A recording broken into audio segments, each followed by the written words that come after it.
هذا المطعم اللي تستكشفه صدفة ويصير مطعمك المفضل. صوص اوه ديم.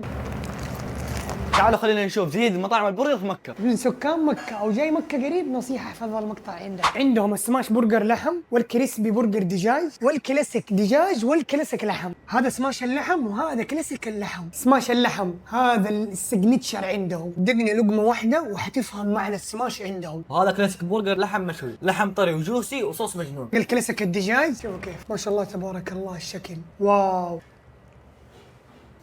بدون فلسفة، هذا مايونيز خس دجاج مشوي بس. والله كل طبق عندهم احلى من الثاني. شوفوا شكل الكريسبي كيف، يا الهي تكثر عليه صوص.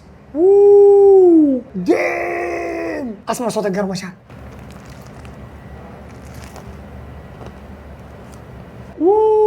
تخيل يا معاد انه البطاطس من عندهم فريش من المزرعه دايركت على هنا. شوفوا كيف هذا بوكس البطاطس اللي بيكفي 3 وممكن 4 كمان. سعر البرجر 17 ريال وتزود 7 ريال تاخذ بطاطس ومشروب. لا تتفرج بس، تعال جرب. ومجرد تجيب طفلك ويجرب السلاش عندهم صدقني حتشكرني. مجرد تكتب عندك راي بي في مكه على طول حتوصل لهم، موجودين بالاسكان.